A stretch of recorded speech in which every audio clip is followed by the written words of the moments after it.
السلام علیکم ناظرین۔ پچھلی قسط کے اختتام پر عثمان دندار اور ساوچی سے کچھ تلخ باتیں کرتا ہے اور انہیں جنگل میں چھوڑ کر وہاں سے چلا جاتا ہے۔ اس قسط کے آغاز میں فلیتیوس اور اس کے سپاہی جنگل میں عثمان کو تلاش کر رہے ہوتے ہیں۔ فلیتیوس ایک جگہ پر پڑا بازنطینی لباس دیکھ کر رک جاتا ہے اور اپنے سپاہیوں سے کہتا ہے محتاط رہو، یہاں گھات ہو سکتی ہے۔ اسی دوران ایاز اور دمرول ان پر تیر چلاتے ہیں اور بہت سے بازنطینی سپاہی تیروں کی آڑ میں آ کر وہیں پر ڈھیر ہو جاتے ہیں۔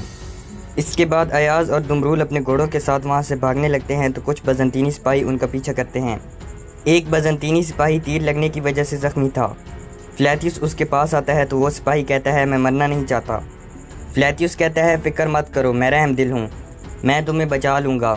یہ کہہ کر فلیتیوس اپنی تلوار نکالتا ہے اور اس سپاہی کے پیٹ میں گھونپ دیتا ہے اور کہتا ہے میں تمہیں بے عزتی کی زندگی جینے سے بچا لوں گا کیونکہ یہ تم برداشت نہیں کر پاؤ گے۔ یہ کہہ کر فلیتیوس بار بار اپنی تلوار اس سپاہی کے پیٹ میں گھونپنے لگتا ہے اور غصے سے عثمان کا نام پکارتا ہے۔ ادھر کولوجا حصار میں گپتوگ اور بوران بازنطینی لباس پہن کر گھوم رہے تھے۔ ایک سپاہی گپتوگ سے کہتا ہے مجھے کبھی یاد نہیں پڑتا کہ تمہیں میں نے کبھی دیکھا ہو۔ اسی دوران بوران پیچھے سے آ کر اس سپاہی کا کام تمام کر دیتا ہے۔ پھر فلیش بیک سین دکھایا جاتا ہے جب عثمان نے گپتوگ اور بوران سے کہا تھا جب اڑنے والی آگ جلے گی تو افراتفری پھیل جائے گی، تب تم دونوں قلعے میں گھس جانا اور کولوجا حصار کا محاصرہ شروع کر دینا۔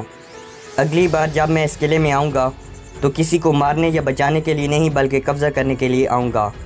فلیش بیک سین ختم ہوتا ہے تو گپتوگ کہتا ہے کولوجا حصار کا محاصرہ شروع ہو چکا ہے۔ اس کے بعد گپتوگ اور بوران سپاہی کی لاش کو ٹکانے لگانے لگتے ہیں۔ ادھر فلیتیوس واپس قلعے میں پہنچتا ہے تو قلعے کے لوگوں سمیت نکولا بھی فلیتیوس کے انتظار میں تھا۔ نکولا فلیتیوس کو دیکھتے ہی کہتا ہے کماندار فلیتیوس، نتیجہ کیا رہا؟ فلیتیوس اپنے گھوڑے سے نیچے آتا ہے اور کہتا ہے ہم ایک تنگ راستے میں ان کے آثار کھو بیٹھے نکولا۔ گپتوگ اور بوران بھی ایک طرف کھڑے ہو کر سارا منظر دیکھنے لگتے ہیں۔ نکولا کہتا ہے یہ میرا قلعہ ہے فلیتیوس، یہ سب میرے سپاہی ہیں۔ عثمان نے میرے قلعے میں گھس کر میرے سپاہی بھی قتل کر دیے اور تمہارے سہول والے جال کو بھی ناکام بنا دیا۔ فلیتیوس کہتا ہے چاہو تو مجھے یہیں مار ڈالو نکولا۔ یہ سن کر نکولا فلیتیوس کا خنجر اور اس کی تلوار نکال کر نیچے زمین پر پھینک دیتا ہے۔ پھر نکولا فلیتیوس کی وردی سے کمانداری والا بیج اتار کر بھی نیچے پھینک دیتا ہے اور کہتا ہے اب تم رومی کماندار نہیں رہے، اب تم ایک چلتی پھرتی لاش ہو۔ پھر نکولا فلیتیوس کی ذرہ اتار کر بھی نیچے پھینک دیتا ہے اور کہتا ہے اب تم سپاہی تک نہیں رہے۔ یہ سن کر فلیتیوس گھٹنوں کے بل بیٹھ جاتا ہے اور اپنا سر نکولا کے آگے کرتا ہے۔ نکولا اپنی تلوار نکال لیتا ہے اور فلیتیوس کو مارنے کے لیے اپنی تلوار فلیتیوس کی گردن پر رکھ دیتا ہے۔ ادھر جنگل میں عثمان سفید داڑھی والے بزرگ سے ملتے ہیں۔ بزرگ کہتے ہیں عثمان صاحب ہمیں گھیاتو سے متعلق معلومات ملی ہیں۔ گھیاتو سمجھ چکا ہے کہ جلد یا بدیر کولوجا حصار پر قبضہ کر لیا جائے گا، اسی وجہ سے یاولوک ارسلان کے قبیلے میں جرگہ بٹھایا جا رہا ہے۔ آپ کو بلا کر نکولا سے صلح کروائی جائے گی۔ دندار، ساوچی اور گندوز صاحبان بھی مدعو کیے گئے ہیں۔ گھیاتو چاہتا ہے کہ آپ اس کی اطاعت کریں۔ یہ سن کر عثمان کہتا ہے گھیاتو اب تک یہ نہیں سمجھ پایا کہ کوئی ترک کسی کی اطاعت نہیں کرتا۔ بزرگ کہتے ہیں وہ سمجھ جائے گا عثمان، وہ ضرور سمجھے گا۔ اس کے بعد عثمان گھوڑے سے نیچے آتا ہے اور گھوڑا بزرگ کو تھما دیتا ہے۔ پھر عثمان اپنے گھوڑے کارائل کی طرف بڑھتا ہے۔ ادھر نکولا فلیتیوس کو نہیں مارتا اور کہتا ہے تمہیں اپنی عزت حاصل کیے بغیر مرنے کی اجازت نہیں دوں گا۔ گپتوگ اور بوران یہ دیکھ کر حیران ہو جاتے ہیں۔ نکولا کہتا ہے اگر تم نے خودکشی کرنے کی کوشش کی تو تمہیں کوئی پادری یا دیندار شخص تمہیں مذہبی طور طریقوں کے مطابق ان زمینوں میں دفن نہیں کر سکے گا۔ یہ کہہ کر نکولا وہاں سے چلا جاتا ہے تو قلعے کے تمام لوگ بھی بکھرنے لگتے ہیں۔ ادھر استاد داؤد اپنی کام کرنے والی جگہ پر تلوار تیار کرنے میں مصروف ہوتے ہیں۔ اسی دوران قبیلے کے ڈھول بجتے ہیں اور ایاز اور دمرول دندار اور ساوچی کو لے کر قبیلے پہنچتے ہیں۔ دندار اور ساوچی جب سرداری خیمے کے سامنے پہنچتے ہیں تو اپنے گھوڑوں سے نیچے اتر آتے ہیں۔ ساوچی دندار سے کہتا ہے میں تو کہتا ہوں کہ کسی کو کچھ نہ بتایا جائے، مگر عثمان اور اس کے سپاہی سب کچھ جانتے ہیں۔ تارگن چھپ کر ان کی باتیں سننے لگتی ہے۔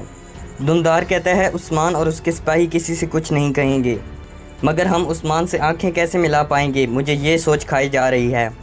ساوچی کہتے ہیں کہ بھائی چاہے لڑ بھی پڑیں تو بھی محبت باقی رہتی ہے، ضرور میں بھی اسے ایک دن کسی بڑی مشکل سے بچاؤں گا، تب یہ قرض ادا کر کے حساب برابر کر لیں گے۔ دندار کہتا ہے قرض بڑھتا جاتا ہے ساوچی، اللہ سے دعا ہے کہ ہمیں ادائیگی کا موقع ملے۔ دندار اور ساوچی کی باتیں سن کر تارگن کہتی ہے عثمان نے تم لوگوں کو پھر سے بچا لیا، پتہ نہیں اب وہ عثمان کہاں ہوگا، وہ اپنے قبیلے کے لیے جدوجہد کر رہا ہے اور میں ایسے شخص سے غداری کر رہی ہوں۔ ادھر عثمان اپنے گھوڑے کارائل سے اپنا دکھ بانٹتے ہوئے کہتا ہے، دیکھا کارائل، گیہاتو سمجھ چکا ہے کہ میں قلعہ فتح کر لوں گا، مگر میرے چچا اور بھائی نہیں سمجھ پا رہے۔ گیہاتو سمجھ گیا ہے کہ جب میں قلعہ حاصل کر لوں گا تو میرے آگے کوئی کھڑا نہیں رہ سکے گا، مگر میرے چچا اور میرے بھائی یہ بات نہیں سمجھ پا رہے، لیکن وہ ضرور جلد ہی سمجھ جائیں گے۔ یہ کہہ کر عثمان اپنے گھوڑے پر سوار ہوتا ہے اور گھوڑے کو گھماتے ہوئے کہتا ہے، گیہاتو کو بھی پتہ چل جائے گا کہ دھمکیوں سے کام نہیں ہوتا۔ یہ کہہ کر عثمان اپنے گھوڑے کی ٹانگیں فضا میں بلند کرتا ہے اور پھر اپنا گھوڑا جنگل میں دوڑا دیتا ہے۔ ادھر قبیلے میں خواتین کڑھائی کا کام کر رہی تھیں۔ اسی دوران تارگن خاتون وہاں آتی ہے اور کہتی ہے، اگر اجازت ہو تو میں بھی آپ لوگوں کی مدد کرنا چاہتی ہوں۔ حزل کہتی ہے، آؤ تارگن خاتون آؤ۔ پھر تارگن جب وہاں پر بیٹھ جاتی ہے تو حزل بالا کو تنگ کرنے کے لیے تارگن سے کہتی ہے، تم تو بالکل یہیں کی لگنے لگی ہو، اگر ایسا ہی چلتا رہا تو ایک دن کسی کائی سے شادی بھی ہو جائے گی۔ یہ کہہ کر حزل بالا کی طرف دیکھتے ہوئے مسکرانے لگتی ہے۔ تارگن کہتی ہے، میں ضرور کائی کی دلہن بنوں گی، لیکن وہ کائی سردار ہونا چاہیے۔ لینا پوچھتی ہے، کیا تمہارے شوہر کا کائی سردار ہونا ضروری ہے؟ تارگن کہتی ہے، سردار زادی کی شادی صرف سردار سے ہی ہوتی ہے۔ اسی دوران ایگل اور سلجان بھی وہاں آ جاتی ہیں۔ حزل تارگن سے کہتی ہے، کوئی کائی سردار غیر شادی شدہ نہیں ہے، مگر ایک سردار اولاد کے بغیر موجود ہے۔ یہ سن کر بالا انتہائی غصے سے حزل کی جانب دیکھتی ہے۔ سلجان پوچھتی ہے، کیا ہوا؟ تارگن خاتون کسی سردار کی تلاش میں ہے۔ پھر سلجان تارگن کے پاس آ کر بیٹھ جاتی ہے اور کہتی ہے، کائی کی بیوی بننا مشکل کام ہے۔ ہمارے زمانے میں چند آدمی مٹھی بھر مقام پر حکمرانی کیا کرتے تھے، یہاں تک کہ حزل جیسی عورتیں بھی کسی کم عقل سردار پر اپنا دل ہار بیٹھتی تھیں اور اس طرح کئی سرداروں کی بیویاں بن جایا کرتی تھیں۔ یہ سن کر حزل کو بہت غصہ آتا ہے اور بالا ہنسنے لگتی ہے۔ سلجان کہتی ہے، لیکن اب حالات بدل چکے ہیں، کئی اب سلطنت قائم کرنے کی باتیں کرنے لگے ہیں۔ کئی کی بیوی بننے کا مطلب ہے سلطنت والی عورت بننا۔ مثلاً عثمان نے اسی وجہ سے تو بالا سے شادی کی جس کی تربیت شیخ ادیبالی نے کی تھی، اور بالا جیسی ہی عورت دنیا کا نظام چلا سکتی ہے۔ یہ سن کر لینا کہتی ہے، مجھے اجازت دیں، میرے کچھ کام باقی ہیں۔ یہ کہہ کر لینا وہاں سے چلی جاتی ہے۔ لینا جب اپنے خیمے میں پہنچتی ہے تو ساؤچی بہت غصے میں تھا۔ ساؤچی کو غصے میں دیکھ کر لینا پوچھتی ہے، کیا ہوا جناب؟ ساؤچی کہتا ہے، عثمان ہمیشہ سے ایسے ہی پاگل تھا، ہمیشہ سے ہی جھگڑالو تھا، بہادر تھا مگر اپنے کیے دھرے کا انجام نہیں سوچتا تھا۔ اتنی عمر ہونے سے پہلے مجھے لگتا تھا کہ وہ کسی معرکے میں شہید ہو جائے گا۔ اب جب وہ روز بروز بدلتے جا رہا ہے، زیادہ بہادر اور زیادہ حساب کتاب والا ہوتا جا رہا ہے، زیادہ خطرناک اور زیادہ موافق ہوتا جا رہا ہے، تو ہمارے لیے سرداری سنبھالنا آسان نہیں ہوگا خاتون۔ یہ سن کر لینا ساؤچی کو بازو سے پکڑتی ہے اور کہتی ہے، جب کوئی آدمی اس طرح اپنے ہدف کی جانب بڑھ رہا ہو تو وہ کسی پر رحم نہیں کھاتا۔ آپ لوگوں کی روایات واضح ہیں، اور رہا عثمان تو وہ تم سے چھوٹا ہے، اسے اپنی قوت و اہلیت ثابت کرنے کے لیے آپ لوگوں سے بڑھ کر ہی محنت کرنی ہوگی، مگر چونکہ سردار آپ کو سپاہیوں کا سربراہ بنا چکے ہیں تو آپ ہی اس کے سامنے رکاوٹ ہیں۔ یہ سن کر ساؤچی حیرانی سے پوچھتا ہے، کیا کہنا چاہ رہی ہو خاتون؟ لینا کہتی ہے، عثمان سردار بننے کے لیے آپ کو قتل کرنا چاہے گا۔ یہ سن کر ساؤچی دوسری طرف چلا جاتا ہے اور کہتا ہے، تم میرے بھائی کے بارے میں کیا کہہ رہی ہو خاتون؟ لینا ساؤچی کے پاس آتے ہوئے کہتی ہے، آپ کا بھائی روایات کی پاسداری کرتا ہے، لیکن اگر روایات سلطنت کے لیے بھائی کی گردن کاٹنے کی اجازت دیں گی تو عثمان وہ گردن بھی کاٹ ڈالے گا۔ میں تو کہتی ہوں کہ اس سے پہلے عثمان آپ کی گردن کاٹے۔ لینا کی ابھی بات مکمل نہیں ہوتی کہ ساؤچی غصے سے لینا کو خاموش کروا دیتا ہے اور کہتا ہے، میں ایسا سمجھوں گا کہ تم نے کچھ کہا ہی نہیں ہے۔ لینا کہتی ہے، آپ یہ کرنے پر مجبور ہیں ساؤچی صاحب، یہ آگ ایک دن بالا کے خیمے پر گرے گی یا پھر میرے خیمے پر، کس کا دل دکھانا ہے اس بات کا فیصلہ اب آپ نے کرنا ہے۔ یہ سن کر ساؤچی غصے سے لینا کو پکڑتے ہوئے کہتا ہے، میں اپنے بھائی کے خون سے ہاتھ نہیں رنگوں گا۔ لینا کہتی ہے، مگر سلطنتوں کی بنیاد خون پر رکھی جاتی ہے۔ دوسری طرف بمسی صاحب نے جنگل میں جارکتائی کو ایک درخت کے ساتھ باندھا ہوا تھا۔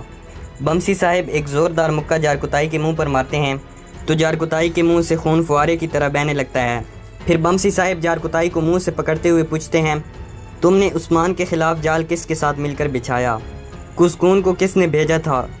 جارکتائی کچھ نہیں بتاتا تو بمسی صاحب جارکتائی کے کان میں کہتے ہیں، میں تمہاری بوٹی بوٹی کر ڈالوں گا، تمہارا گوشت ریشہ ریشہ ہو جائے گا اور کتوں کے آگے ڈال دیا جائے گا، اسی لیے جارکتائی تمہیں بتانا ہوگا کہ تم کس کے لیے کام کر رہے ہو۔ جارکتائی پوچھتا ہے، یہ معاملہ ابھی کتنا لمبا جائے گا؟ بمسی صاحب اپنی تلوار نکالتے ہوئے کہتے ہیں، تو اسے لمبا نہیں کرتے۔ یہ کہہ کر بمسی صاحب جارکتائی کی گردن پر اپنی تلوار رکھ لیتے ہیں۔ اور کہتے ہیں میں تمہاری گردن بالکل نہیں کاٹوں گا، فی الحال میں پہلے تمہارا ایک کان کاٹتا ہوں اور پھر دوسرا کان بھی کاٹ دوں گا، اس سے یہ ہوگا کہ تم سن نہیں سکو گے مگر بلبل کی طرح بولو گے۔ یہ کہہ کر بمسی صاحب جارکتائی کے کان پر اپنی تلوار رکھتا ہے۔ جارکتائی ڈر کی وجہ سے کانپنے لگتا ہے اور یہاں پر اس ایپیسوڈ کا اختتام ہو جاتا ہے۔